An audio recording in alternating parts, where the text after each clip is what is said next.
Bonjour à toutes et à tous, on se retrouve aujourd'hui pour une nouvelle vidéo sur le langage LaTeX et aujourd'hui nous allons parler de la bibliographie, en tout cas comment insérer une bibliographie dans un fichier LaTeX afin que celle-ci soit visible sur le fichier PDF final. Alors il existe plusieurs façons de faire, dans cette vidéo-là ce que je vais vous présenter c'est la façon la plus simple, pas forcément la plus intelligente mais la façon la plus simple, qui consiste à insérer la bibliographie dans notre fichier texte sans utiliser d'autres logiciels, sans utiliser d'autres éditeurs extérieurs ou d'autres fichiers. Donc comment on va réaliser ça? Eh bien on va tout simplement utiliser un environnement qui va être l'environnement bibliographie par défaut. Alors je vous propose de partir de ce fichier texte ici, donc toujours pareil, document de classe, format de papier A4, de classe article. Ici, alors il y a les trois paquets que j'utilise pour la gestion du français et les accents. Pour l'instant, qui sont commentés, on les utilisera après, je veux juste vous illustrer quelque chose.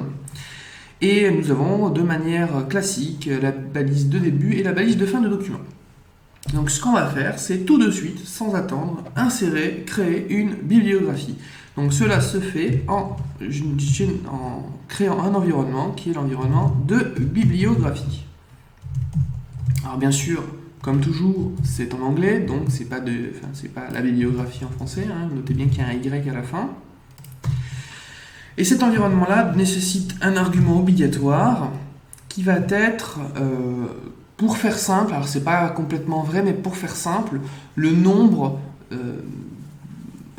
la dizaine maximale que vous allez utiliser d'articles. Donc par exemple, là je vais faire un petit document, donc au maximum il y aura 9 documents, on peut aller à 99 ou plus selon la taille de votre bibliographie. Alors j'ai dit, c'est pas vraiment ça, parce qu'en réalité, c'est pas le nombre maximal d'éléments qu'on va mettre dedans, mais c'est plutôt l'espace horizontal qui va servir à générer le numéro de la référence à citer. Donc par exemple, si j'ai 5 références, j'ai une référence 1, 2, 3, 4, 5, eh bien je ne vais utiliser qu'un seul caractère. Donc ici, la place horizontale du caractère 9. Si j'ai 42 références, ben on va avoir un problème parce que je vais utiliser pour référencer la référence 42 en utilisant l'espace horizontal d'un seul caractère. Donc là, on aura un souci. Donc à ce moment-là, on passe à 99 et puis c'est réglé. Donc dans un souci de simplicité, pour éviter tout problème, ce que je vous conseille, c'est de soit mettre 9, soit 99 si vous avez moins de 10 ou plus de 10 références. En tout cas, ici, on en aura moins que 9, donc je vais mettre 9. Et une fois qu'on est dans cet environnement-là, ben, il serait temps de justement parler de nos références. Et bien ça se fait très simplement avec une commande qui est la commande bibitem. Alors bibitem, pour vous en rappeler, c'est la combinaison de bib qui est pour bibliographie et item qui est pour simplement un objet supplémentaire. Et cette commande bibitem va prendre un argument obligatoire. Cet argument obligatoire, c'est tout simplement le mot-clé qui va référencer cette référence dans votre document LaTeX. Ce mot-clé, bien sûr, n'apparaîtra pas dans votre fichier PDF, mais va servir au logiciel pour faire des références et des références à la table de bibliographie. Donc par exemple, je vais tout simplement l'appeler ma référence. Voilà, ma première référence. Et ensuite, ce qu'on va mettre, c'est tout simplement le contenu de cette référence. Et ce qu'il faut bien comprendre dans cette méthode simple de gérer une bibliographie, c'est que le LaTeX va faire ce qu'on lui demande, ni plus ni moins. C'est-à-dire qu'il ne va rien y avoir de plus. Là, on vient de créer un objet bibliographique avec un mot-clé qui est ma référence 1, et tout ce qu'on va écrire ici va tout simplement être mis sur le fichier PDF tel quel. Donc par exemple, auteur, prénom. Puis on peut mettre par exemple en valeur le nom, le titre de l'article ou de la référence. Titre de la référence. Et puis on peut mettre aussi l'édition par exemple. Puis on peut mettre l'éditeur. Mais ce qui est important ici, c'est de noter que vous faites ce que vous voulez. C'est-à-dire que c'est vraiment l'affichage final. On va mettre année, tiens, c'est peut-être plus cohérent par rapport au reste. L'affichage final va être strictement ce que vous avez écrit ici, c'est-à-dire auteur, prénom, éditeur, édition et année vont être affichés de manière simple, c'est-à-dire non formatée.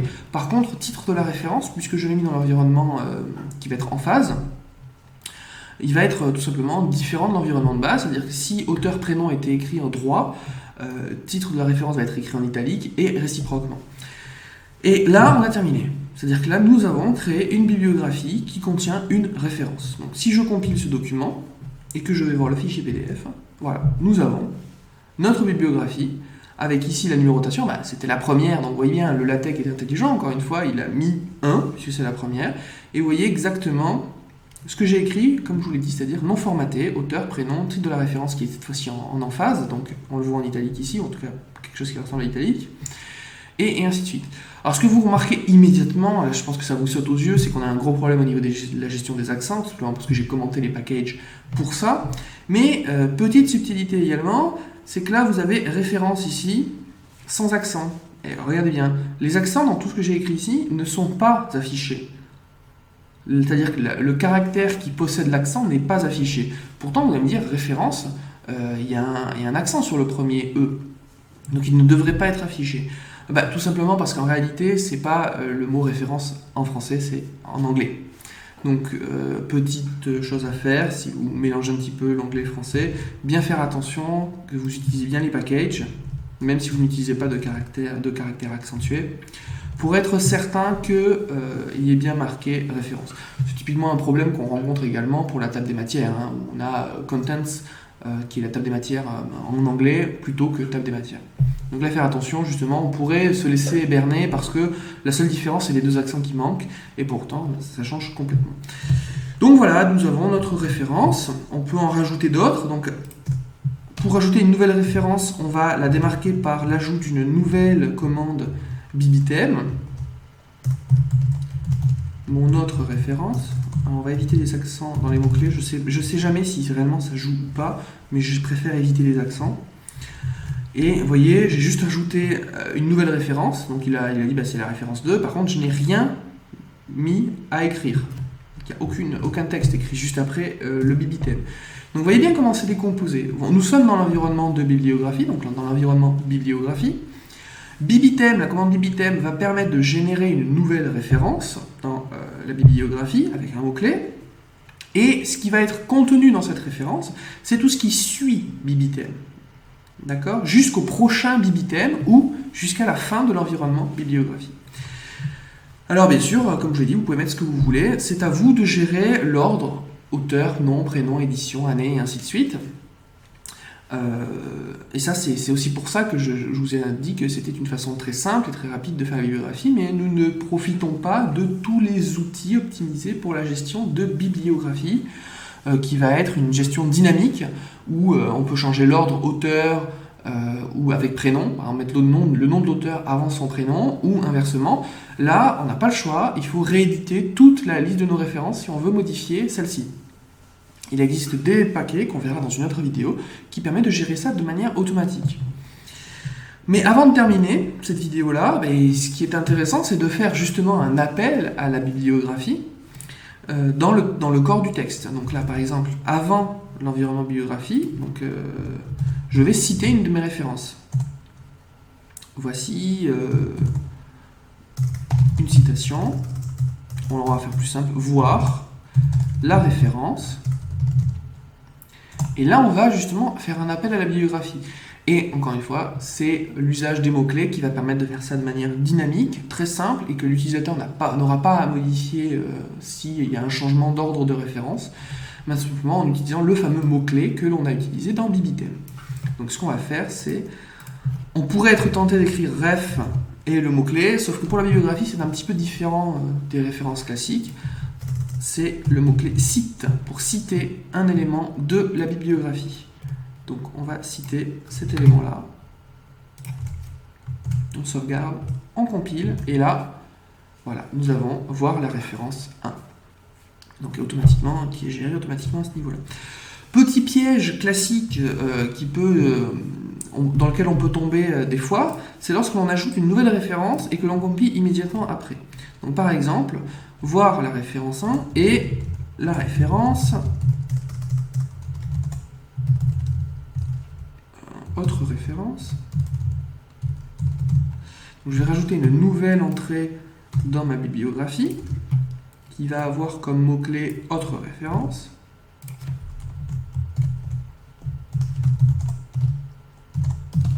Donc, je fais quelque chose qui n'a pas vraiment de sens, hein. C'est juste pour vous illustrer comment ça fonctionne. Donc là, si vous avez bien compris jusqu'à maintenant, la référence 1 n'est pas modifiée par rapport à tout à l'heure. La référence 2, donc, a le numéro 2, mais ne contient aucun texte. Et ensuite, je passe à la référence 3, qui contient le texte « Voilà une autre référence ». Et ensuite, dans le corps du texte, je cite à la fois la référence 1 et la référence 2. Je sauvegarde, je compile, et j'observe le résultat. Et là, ce que vous voyez, c'est parfait, apparition de la troisième référence.